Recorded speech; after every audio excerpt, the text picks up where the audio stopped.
An extraordinary moment in American history. Fanatical supporters of the sitting U.S. president breached the United States Capitol for the first time since the British invasion during the War of 1812, an act of insurrection without parallel in the modern history of this country. Here's what you need to know.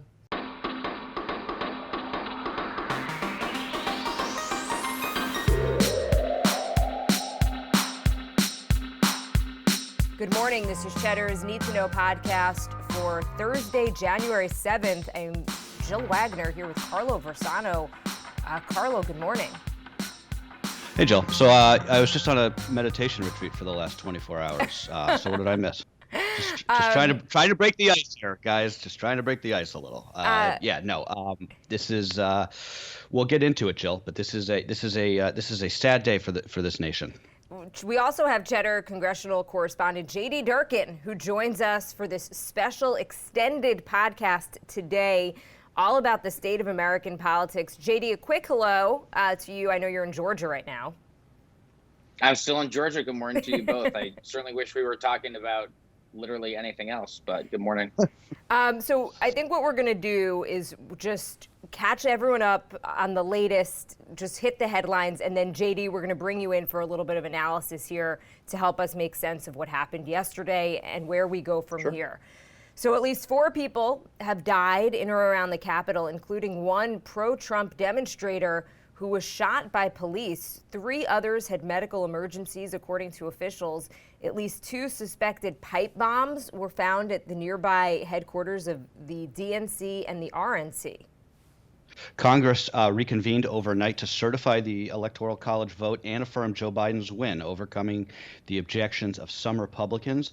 At least 4 Republican lawmakers, by my count, have changed their objections, citing the events of yesterday, even though they not even arguably, helped to foment the mob in the first place. It took 4 hours for authorities to secure the grounds of the Capitol yesterday. 52 people were arrested, the vast majority of whom were detained just for breaking a 6 p.m. curfew that was put into place. Photos on social media showed many people walking in and out of the Capitol complex unobstructed, some carrying things that they actually stole from the offices and the chambers inside. 4 White House staffers have now resigned, including the First Lady's press secretary. CBS News is reporting that the cabinet has held discussions about invoking the 25th Amendment. We're going to get to that a bit later. President Trump put out a statement overnight, still claiming that the election was rigged, but promised that he would commit to an orderly transition on January 20th. Again, this all started as both chambers were in session debating the Electoral College certification. After Senators Josh Hawley and Ted Cruz objected, it became clear that the building had been breached. Tear gas was set off. Senators and House members were told to put on gas masks, which are kept underneath their seats in case of a biological attack. And they were told to shelter in place.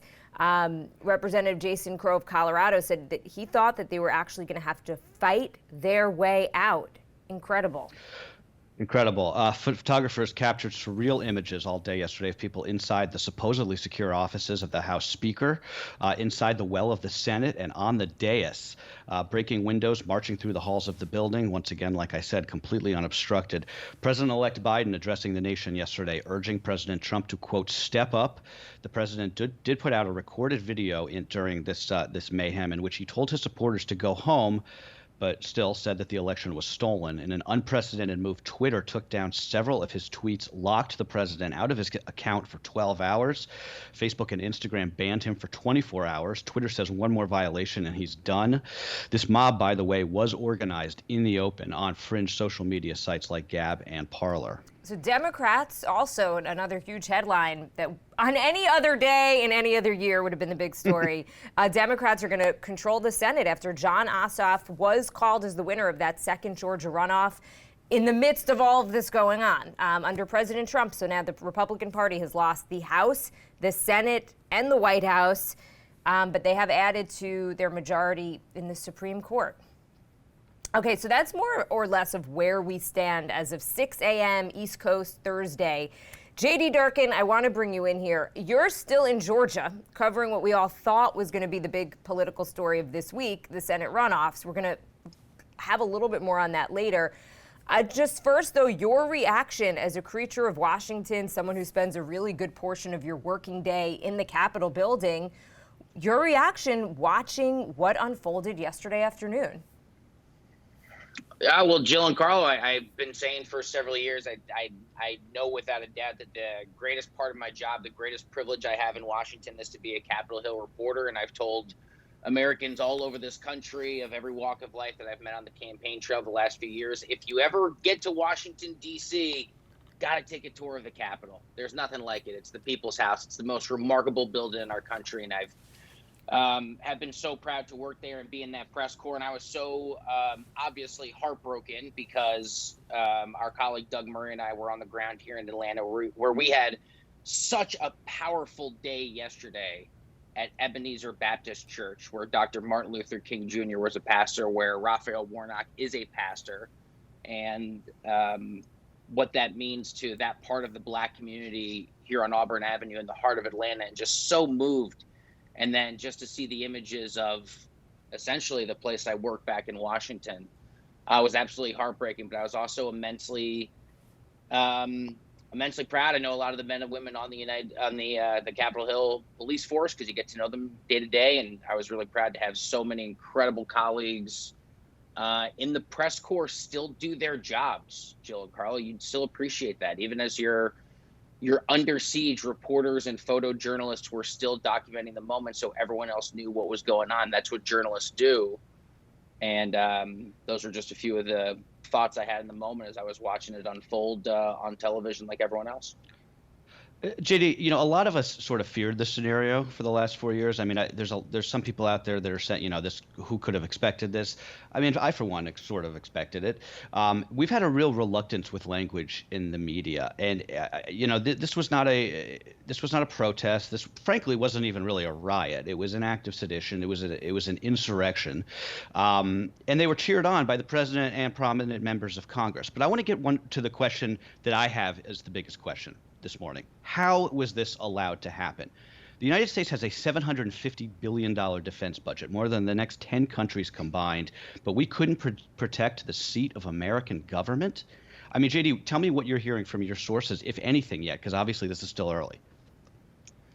It is still early. Just the sense on the ground from people in Washington who were on the Hill that I spoke with just said, of course, the Capitol Hill police do an incredible job every day to keep everyone safe, but at some point, if the overwhelming force of numbers benefits the bad actors, there's nothing you could do regardless of what police force in the world you are. If you're overwhelmed, you're overwhelmed.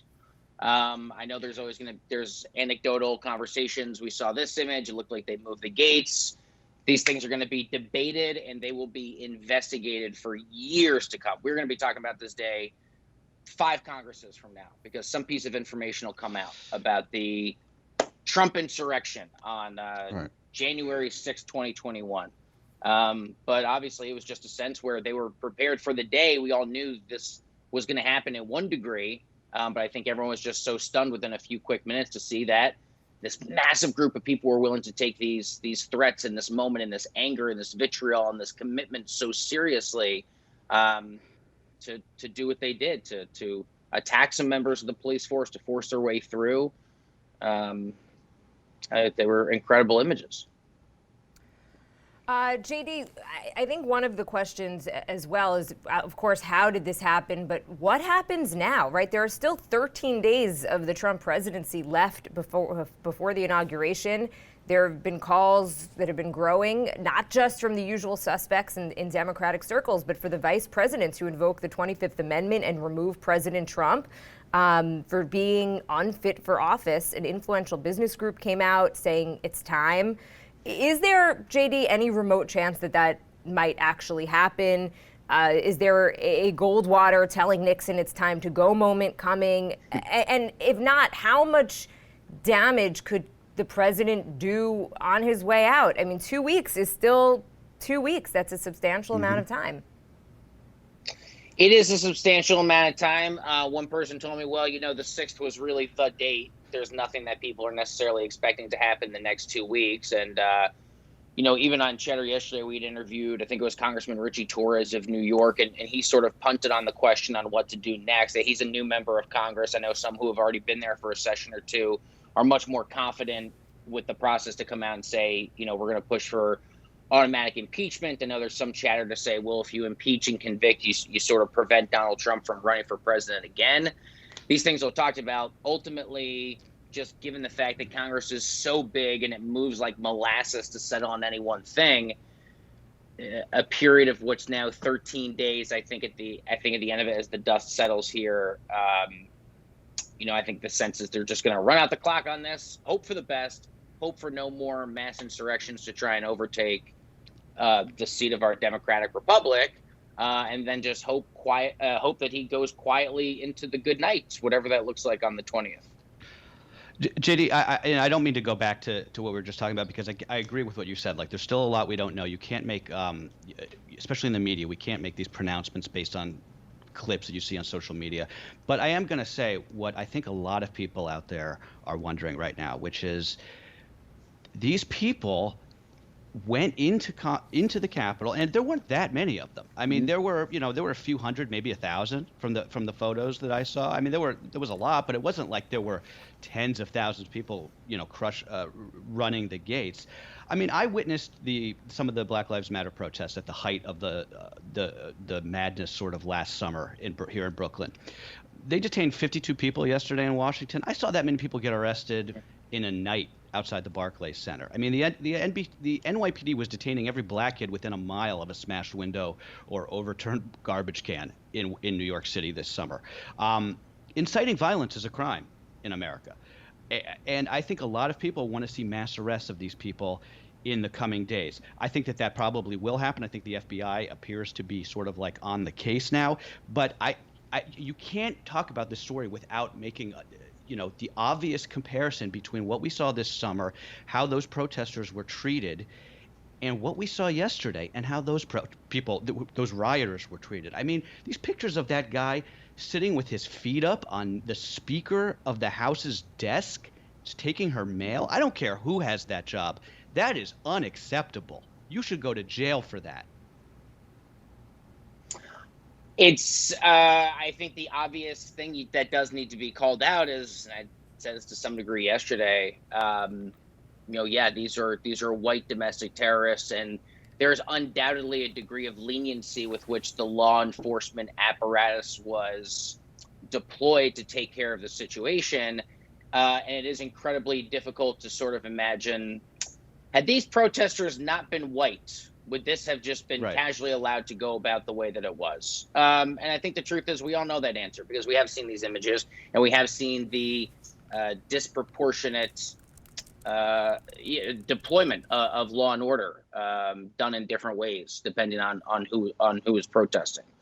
But like I said, I think a lot of these images will certainly be very closely examined for a very long time to come. And of course, a lot of these clowns that got into the U.S. Capitol, right, because you are already talking about an unmasked crowd that by and large has already casted doubt and skepticism on the coronavirus science, which means they're not wearing masks, which means their face and identities are out in the open. We've got all these cameras going around, right? They're not really putting two and two together, thinking, what are the repercussions if I break into the office of the Speaker of the U.S. House of Representatives, kick my feet up, steal mail, and walk around without a mask, despite the fact that there's all these photographers? Well, people are very quickly going to find out who you are, where you live, and where you work. And we certainly hope that is the process that happens vigorously for as many of these people as possible.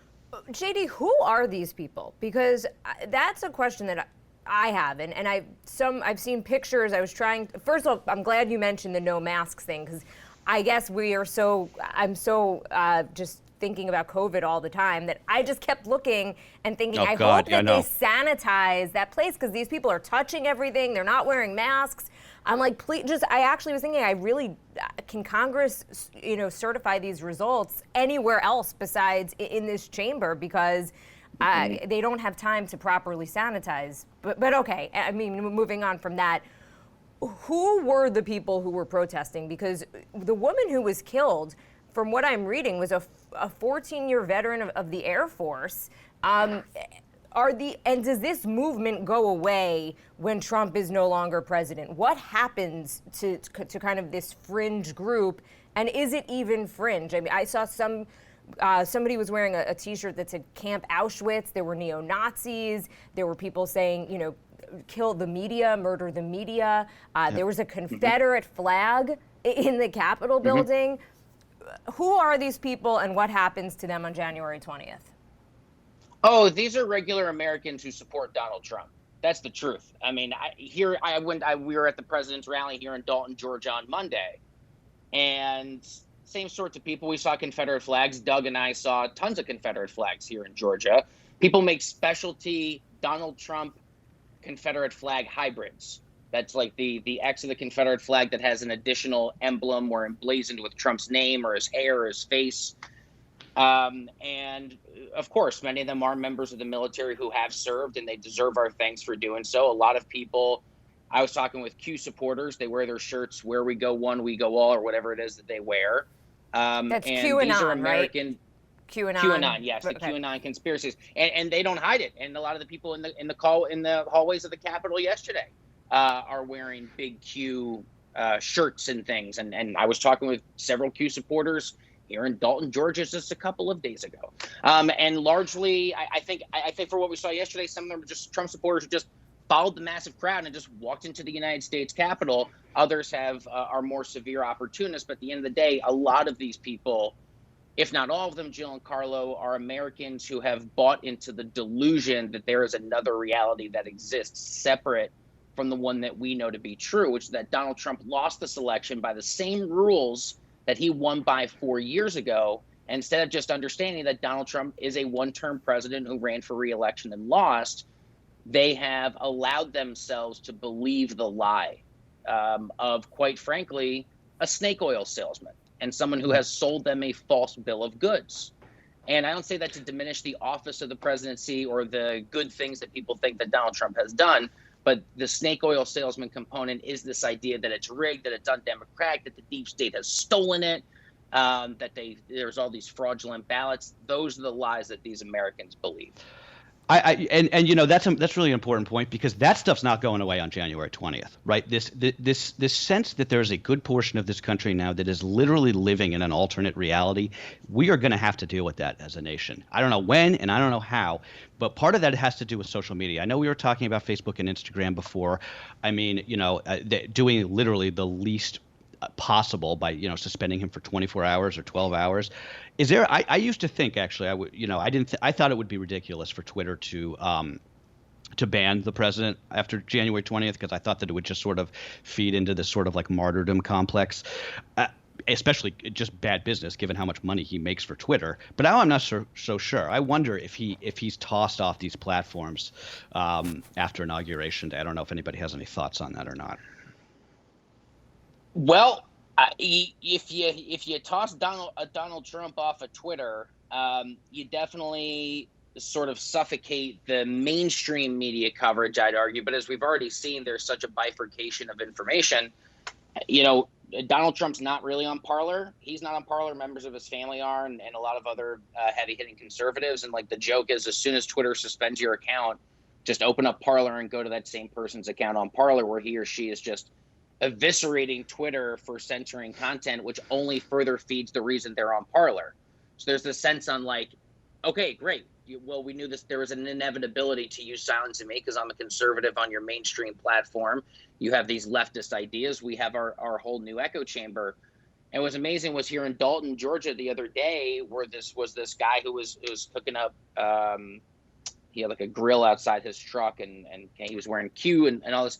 And I have no idea what radio show he was listening to, or I don't think it was a podcast. It sounded like a radio show, but blaring out his truck were all these wild conspiracies. This guy was talking about Q and Lynn Wood and Sidney Powell and these pro-Trump attorneys and hidden ballots that they found. And no matter what bias you have, you're going to be able to find someone out there who is putting out content in today's day and age that just totally backs up what you already want to hear. Right. The truth is the smartphones we have, everyone makes a podcast, everyone can make a piece of content and put it out. And even if the president or anyone else gets booted off the main platforms, there are whole other worlds of information sharing ready to go. On that note, Fox News, some of their hosts, Newsmax, they're already blaming the violence and the rioting that we saw on Antifa, on the left wing. Okay, a couple questions. We have so many questions. Obviously, we don't have that much more time, but okay, what does this do for President Trump's legacy? Because at this point, it feels like any of his supporters, anyone who was still in his camp, they're dropping like flies. Chris Christie, I heard an interview with him yesterday where he came out almost questioning if the president was still fit to hold office. I mean, Chris Christie was his guy up until just a couple of weeks ago. What does this do for the president's legacy? And after that, I want to just talk about the Republican Party and where the Republican Party goes from here. So let's start with the president's legacy. Who's even still with him? And did yesterday's events, is it even acceptable to be with him at this point? Great question.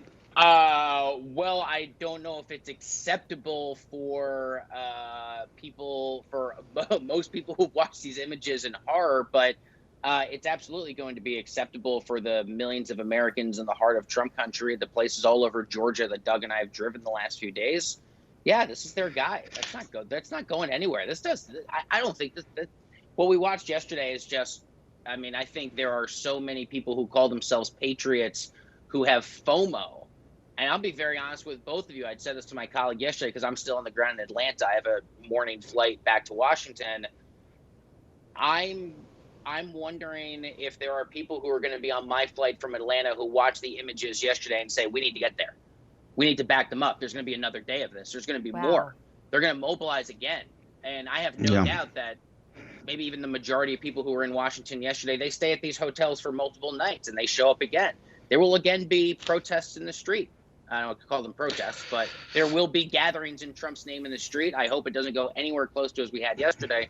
But this absolutely continues. I don't think this moves the needle for people who have already bought into this. I think what they saw was a symbol of like, oh, wow, they took over the people's house because we are the people. And I have to say, JG, last night when the Senate came back into session, it was a pretty remarkable scene. And people like Mitch McConnell, they made a point of, calling out this mob violence, but they specifically didn't make a point of tying it to President Trump, which I found to be pretty remarkable. And I think, there needs to be a political price to pay by people like Josh Hawley and Ted Cruz in the Senate who fomented this, regardless of what you think about their politics or how they've acted in the past. These are smart guys, right? These aren't like the Louis Gohmerts of Congress. These are smart, educated guys who have their eyes on the presidency.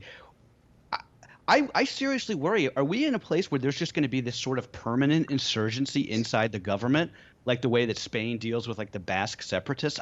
Is that where we're headed? I certainly hope not. I think the Hawleys, the Cruzes, the Marsha Blackburns of the world, they absolutely know better. Like Ted Cruz is a wildly smart human being. He absolutely knows the game that he's playing. I'd argue the same for Senator Hawley, right? These dudes are totally whip smart, constitutionalists. They really do know what they're doing, and they're threading the needle because they know that so many of their voters for 2024 or any other election have bought into this delusion. So it's like, well, I can't come out and like completely call the president a lunatic. I can't distance myself from the president that much because people have bought into it, and I need those voters. That's sort of my sense about those very specific senators. But, I know that it seems very bleak in terms of mainstream media coverage right now for a Josh Hawley, and rightfully so, and I understand why. But this whole thing still kind of strikes me as like, well, yeah, you turn on Fox News last night, and you're right. People like Laura Ingraham and them right now, their job is to just sort of fan the flames of skepticism enough and say, well, I think there's Antifa. I think there's people on the left. There's opportunists. This isn't all Trump people. It's really not as bad as other outlets want you to think. And that's all these people need to hear to cast aside its seriousness. So this to say, I think the Hawleys and the Cruzes, I don't think their 2024 ambitions have been negatively impacted in the slightest. Really? That's That's amazing, because that's actually incredible, because I would have thought, looking at those pictures, not to interrupt you, Jill, I thought this is the end of Josh Hawley in American politics myself, but you know better than me. Okay, guys, unfortunately, we've got to wrap it. JD, thank you for coming on. Really quickly, Carlo, just your last takeaways here. I just want to pour one out for Merrick Garland. Yesterday was supposed to be his day in the sun. This guy can't catch a break. This guy cannot catch a break, man. If you don't know what I'm talking about, Biden, right before this all went down, Biden apparently is going to nominate him for AG. Look, I think I don't mean to keep going back to this, but the law enforcement failure, I think, is a huge, huge story that we've got to stay on. Jill, all three of us have covered, I don't even know how many stories. When there's a crime event in the United States of America, there are briefings, right? You have federal authorities, you have state and local authorities. They set up a microphone outside whatever's going on. They tell people, they tell the press what's happening.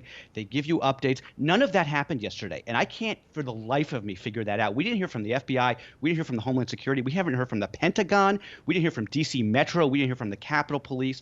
I want people in the government of this country need to be fired or resign today for what happened yesterday. This was an unacceptable display for an American democracy. Put Trump aside. I mean, this guy's gone in a couple weeks. Anybody who supported this event yesterday should never come within 100 miles of public office or power again. Period. And I'm sorry. JD Durkin, I want to give you quickly the last word here. Any final thoughts? A lot of our listeners emailed us yesterday while this was all going on, saying, please make sense of what's happening. Anything to say to kind of wrap this up before we go? No pressure. No, I just I've been so pessimistic for the last couple of months because of the war on truth, and the spread of misinformation has been weaponized in such a more aggressive way than I've ever seen, and it's something Carlo and I talk about at the end of the news wrap every day. And I just sit here today and I don't know the path forward. I think what we do as journalists is, in the world we inhabit, is under assault, and everything that we've watched escalate since the election in terms of new media outlets and this escalation of information that's fake that people become convinced by, it's only going to get worse and worse and worse. And I fearfully say, if you think in January 2021 we've seen the worst of what this can do, I would respectfully disagree as we move forward. And the GOP is going to come out swinging for 2022, and any and all ways to take back control are very much going to be on the table. All right, we're going to leave it there. Big thank you to JD Durkin for getting up extra early with us today. I know you have a super long day, so we really appreciate it. Carlo, as always, it's been a pleasure. And guys, anyone listening, write in if you have questions, any thoughts. We want to hear it, and we'll try and this isn't get over. to it We'll tomorrow. hit it more tomorrow. Yep. All right, everyone. We'll be on it. That's what you need to know for Thursday, January 7th.